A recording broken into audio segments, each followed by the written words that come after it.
Bonjour à tous et à toutes, j'espère que vous allez bien.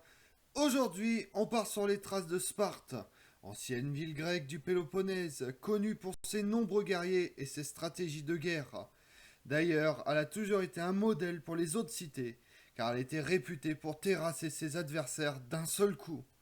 L'armée spartiate a fait son apparition lors de la guerre de l'Iliade, où elle assiégea la cité antique de Troie avec d'autres peuples grecs. Vous voulez en connaître plus sur la grandeur de Sparte? Venez avec moi. La première mention des Spartiates en guerre se trouve dans l'Iliade, où le roi Ménélas assiège Troie avec d'autres contingents grecs commandés par le roi de Mycène Agamemnon. À l'époque mycénienne, l'armée n'était composée que de soldats se battant avec des armes simples, telles que des épées courtes, des lances. Ils se protégeaient avec des boucliers en bronze. Leur principe était de prendre d'assaut une cité et de livrer bataille jusqu'à massacrer les adversaires. Pour se déplacer, l'armée spartiate utilisait des chars de guerre, ce qui lui permettait principalement de battre en retraite lors d'une éventuelle défaite. Bien sûr, cela n'empêchait pas les soldats de lancer leurs lances depuis leurs chars. L'armée spartiate voulait dominer la Grèce antique. Lors de l'époque archaïque, Sparte n'était qu'un petit village bordé par les rivières Eurotas en Laconie qui lui permettait de faire du commerce. Mais plus tard, vers le début du 8e siècle avant Jésus-Christ, la cité spartiate fut transformée par la Réforme, et grâce à cette évolution, de nouvelles institutions ont été mises en place par Ligurne, un législateur mythique de Sparte, et le premier État militaire spartiate fut créé. C'est donc vers 750 avant Jésus-Christ que commence la première extension de l'armée spartiate, et cela va durer au cours des 5 siècles suivants. Aux environs de 669 avant Jésus-Christ, Argos remporte la bataille d'Isiée contre Sparte. Avec sa victoire, elle a mené l'armée à se soulever contre les Mycéniens. Cette bataille a mobilisé l'armée pendant plus de 20 ans. D'ailleurs, au cours du 6e siècle avant Jésus-Christ, Sparte gagne la péninsule du Péloponnèse. La cité était forcée de reconnaître la puissance des guerriers spartiates. En revanche, elle a perdu le contrôle de la côte sud du Péloponnèse, la Signorie. À partir de 546 avant Jésus-Christ, un régime tyrannique s'est mis en place pour livrer bataille dans toute la Grèce. Sparte a donc été reconnue comme puissance dominante du sud de la Grèce et la nouvelle ligue du Péloponnèse. Vers la fin du 6e siècle avant Jésus-Christ, Sparte est devenue une cité-d'État grecque. Le roi de Lydie forme donc une alliance avec elle et les cités d'Asie mineure se joignent à elle pour la révolte de Lyonie. Bien après la bataille des Thermopyles en 480 avant Jésus-Christ, où 300 Spartiates ont résisté face à 10 000 soldats de l'armée perse de Xerxès, Athènes fut également vaincue par l'armée spartiate, grâce à l'aide de l'armée perse. Cette victoire donne à Sparte une puissance sur toute la Grèce.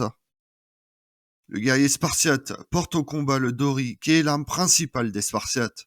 Longue lance mesurant entre 2,10 m et 2,80 m de long. Le dori est une arme aussi bien offensive que défensive, conjuguée avec le bouclier. Le dori est doté d'une pointe en fer ou en bronze et d'un talon métallique qui sert en général à équilibrer l'arme tenue en main et à la planter dans le sol. Ce dernier est utile si la lance est brisée pendant la bataille, ce qui permet d'utiliser la lance de manière secondaire.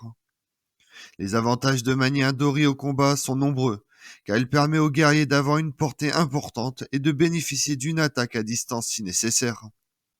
La seconde arme est utilisée par l'armée spartiate et le xyphos, une épée courte, plus petite que l'épée courte utilisée par la plupart des armées pendant cette période.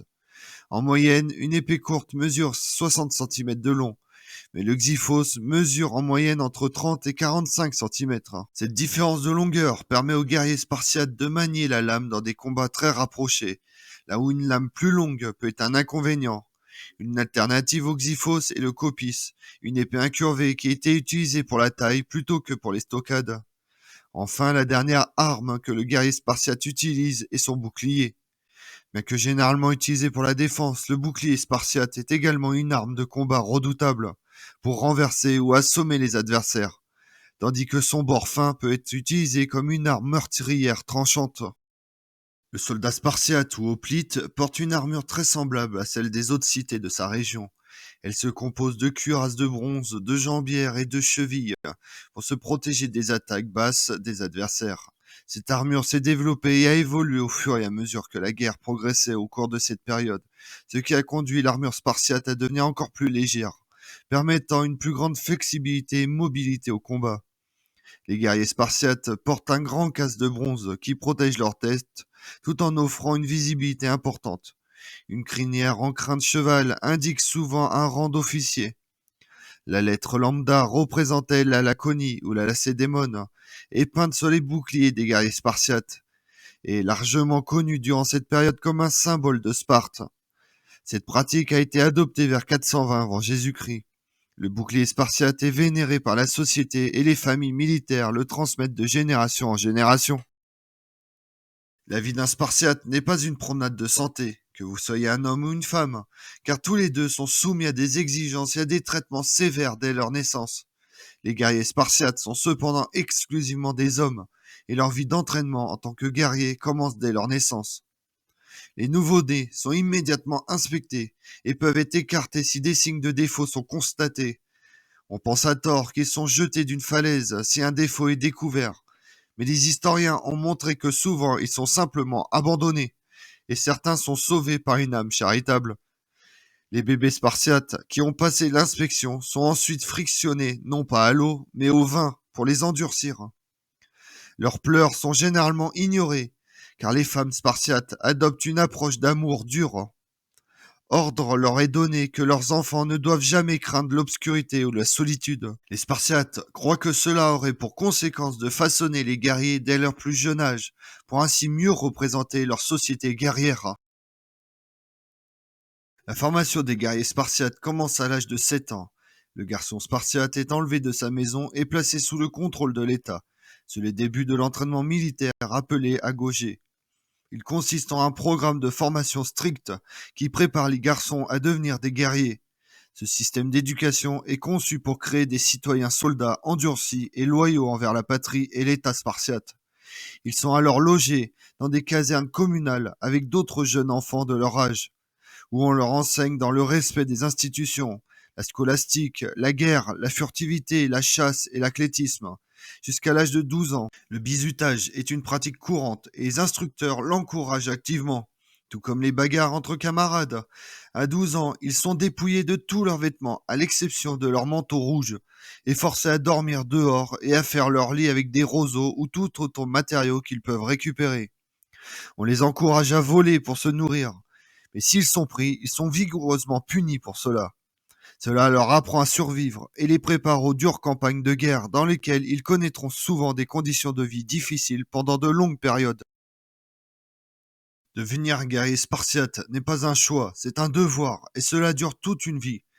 Les hommes spartiates restent mobilisables jusqu'à l'âge de 60 ans, et étant donné l'espérance de vie moyenne de l'époque, cela signifie souvent que la quasi-totalité de la vie adulte est consacrée aux méthodes de guerre et à l'entraînement physique.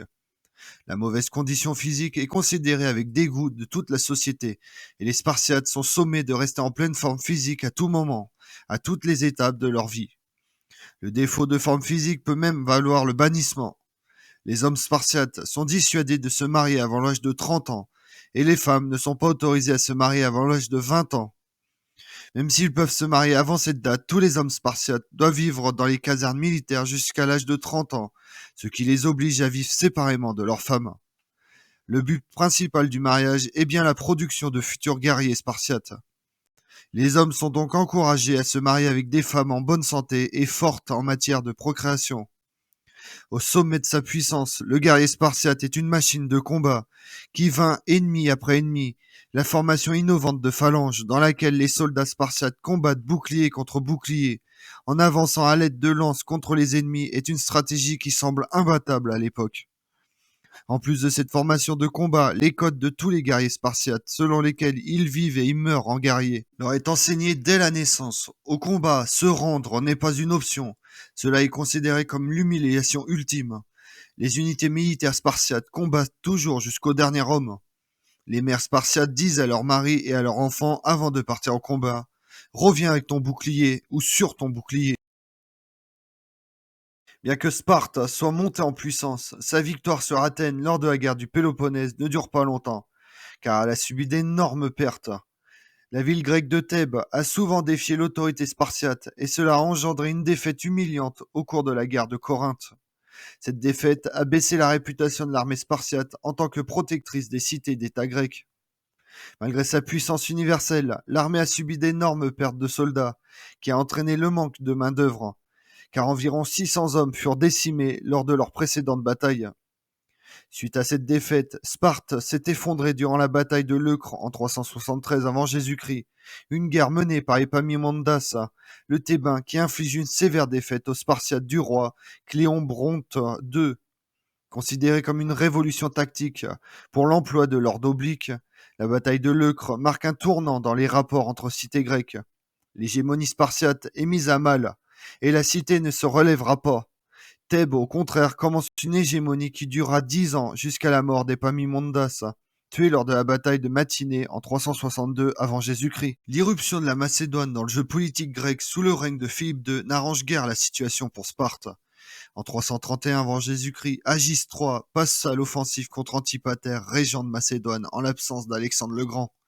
Il prend la tête d'une coalition péloponnésienne, mais est vaincu et tué à la bataille de Mégalopolis.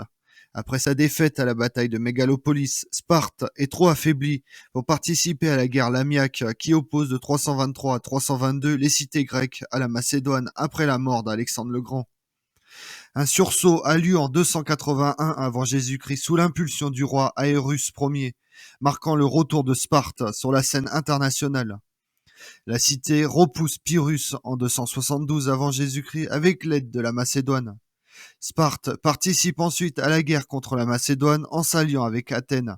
Mais Aérus Ier est tué en tentant de prendre l'Acrocorinthe en 265 avant Jésus-Christ. Sparte n'est plus désormais qu'une cité de second rang, autonome mais isolée, bien loin de sa splendeur d'antan qui sera intégrée à l'Empire romain. Comme on l'a vu, les Spartiates sont considérés comme l'un des peuples antiques ayant porté l'art de la guerre à un degré que peu ont égalé. Cette réputation n'est pas surfaite, car c'est l'une des premières civilisations à avoir mis sur pied une armée de citoyens soldats professionnels. Cependant, cette intransigeance et la volonté de conserver une élite guerrière conduiront les Spartiates à leur perte. Je vous remercie d'avoir suivi cette vidéo en ma compagnie. Si vous voulez connaître mes autres vidéos, retrouvez-moi chaque matin à partir de 6h45 sur ma chaîne YouTube Tout sur l'Histoire avec Damien, mais également sur les réseaux sociaux, Twitter et Instagram, Histoire Damien. Et pensez à liker, commenter et vous abonner. Je vous remercie à tous.